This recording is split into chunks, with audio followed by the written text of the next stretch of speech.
My parents stopped touching the summer I turned 15. Not a fight, just a slow tide going out. So I learned the one thing I would ever be good at. I could always tell, long before anyone else, exactly how a thing was going to end. His name was Haru. It means spring. I knew how he would leave before he ever told me his name. I let him anyway. Let me tell you why. Please tell me you've got one scoop of something left. I walked a long way to be disappointed. We close at 9. It's 8:59. I'm basically early. Some people arrive in a place. Haru arrived in it the way weather does. Beautiful and passing through. I should have pulled the shutter down.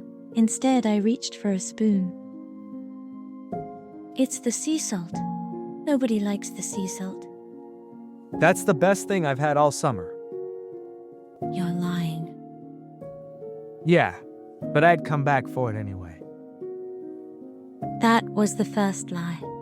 I should have started counting. I was so good at counting. People think foresight is a mercy. It isn't. Knowing how a thing ends doesn't spare you the ending. It just makes you the only one in the room already grieving, while everyone else is still laughing. So when the grief is coming either way, you learn to choose what you're grieving for. I chose him. I want that on the record. I chose him with my eyes open. The town only really existed for 11 weeks a year.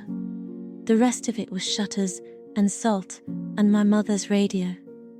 But in summer, the boardwalk filled up with people who were only ever passing through, and I had learned to love them the safe way, briefly, and from behind a counter. He came back the next day, and the one after that. Not for me, I told myself. The way you hold a match you don't want to catch. Sea salt. And whatever you're having. I don't eat the stalk. Then sit with me while I do. It's lonely being the only person with taste. I started saving him the good scoop. That is all it was, at first. A small thing you do for someone. A small door you leave open. Telling yourself a door is not the same as an invitation. Can I ask why you're like this? Like what? Careful. Like you've already read the last page of everything. Maybe I have. Everyone who's leaving tells you a small, true thing, so the big, untrue one gets to keep living. He had a way of standing too close and making it feel like the most natural distance in the world. I kept waiting to see the end of him. I couldn't find it. For the first time in my life, I couldn't find the end. You're going to be a problem. I'm counting on it. Sea salt. And the reason to stay 10 minutes. The stand closes in 10 minutes. Then I timed it perfectly. He came at 8:50 now. Then 8:40. I told myself I hadn't noticed. I had noticed the way you notice the tide come in. Slowly, and then all at once, and then it's at your knees, and you never once decided to get wet. What's your favorite thing that you'll never do again? That's a strange question. I only ask the strange ones. It's how you find out if someone's real. Riding on my father's shoulders, I was 6. The last time, I didn't know it was the last time. Nobody ever does. See, real. I gave him a true thing, a small one, the way you feed a stray so it comes back. I knew exactly what I was doing. I did it anyway. That was becoming the shape of us. It rained the second week of July for 3 days without stopping. The boardwalk emptied. He came anyway. Nobody's buying ice cream in this. Then why are you here?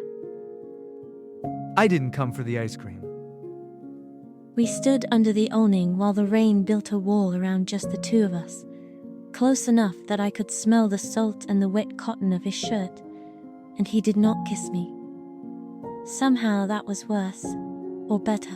I have never once been able to decide. There is a trick I taught myself as a girl. If I did not look directly at the ending, I could almost not see it. So that summer I stopped looking. I looked at him, at the salt drying white on his forearms, at the way he read the sea like it owed him something. You laughed. I heard it. You can't take it back. I can absolutely take it back. Nah, I'm gonna remember that laugh for a really long time. And I heard the long time in it, the one with no me in it. And I looked away from the ending again, on purpose. He knew the roof of the boathouse, the way locals never bothered to.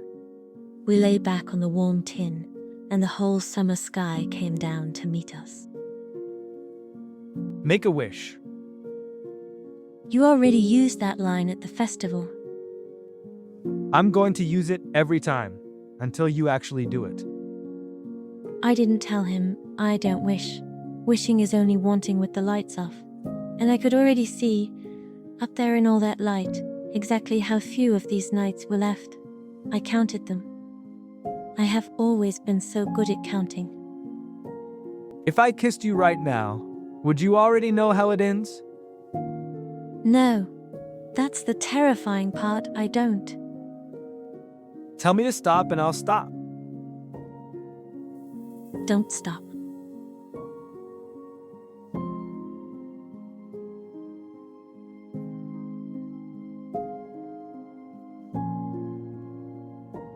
And he kissed me like a person who had decided to be brave, exactly once. I let myself believe it was the beginning of something. It was the most I have ever believed anything. And then there were the days I have no good words for, because happiness is the one thing that makes a storyteller useless. He learned my mother's radio stations. I learned that he hummed when he was happy and went quiet when he was thinking about leaving. I pretended, very hard, not to learn that second one. The whole town came out for the festival in the middle of August. Paper lanterns, fried things on sticks, a boy selling goldfish nobody could ever keep alive past September. Make a wish. It's the rule. I don't waste wishes on things I already know. Then wish for something you don't. And for 1 second, I looked straight at him, straight at the ending, and I saw the exact shape of the goodbye. A morning, a packed car, almost nothing said. I saw it whole, and I smiled so that he wouldn't have to. You do this thing where you leave in the middle of a sentence. Not with your feet, with your face. I don't know what you mean. You do. You go somewhere I'm not invited. September lives there, doesn't it? Don't. I'm not allowed to say the true thing, but you get to feel it whenever you want. I'm scared. Is that what you need to hear?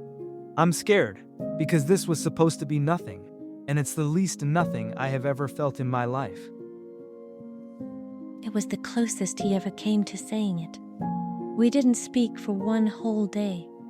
It was the loudest day of the summer. And when he came back, at 8:30 this time, we were closer than before, the way a bone goes thicker where it once broke. For 11 days, I was the happiest I have ever been. I am not exaggerating. I have checked, since, against everything that came after, and it holds. What are you doing in September? Eating this, badly, in front of you. That's not what I asked. I know what you asked. And there was the crack, thin as a hair in glass, the kind you can only feel with the pad of your thumb. I felt it. I pressed on it anyway. My aunt's holding a job for me in the fall. Here, I could stay. We could... Let's not do September yet. We've still got all this light. I knew that voice. It was my own, at 15, telling the tide it did not have to go. There was a night I let myself believe the small true thing was the only true thing. I could tell you I'll come back. Don't. I'd know. Then what do you want me to say? Nothing. Some things are only not a lie if you never say the words out loud.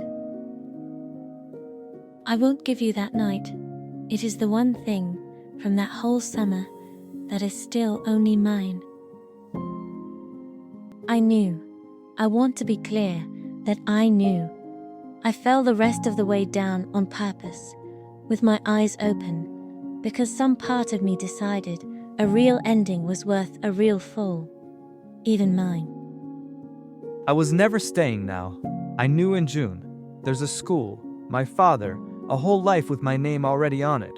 I told myself one summer of letting you look at me like that wasn't a lie if I never said the words out loud. So you let me fall, because you wanted to be the kind of person who stays, just once, with someone who would never know you weren't. Yes. I should have told you in June. Told me what? That you were only ever a season? I knew that. I think I knew it the first night.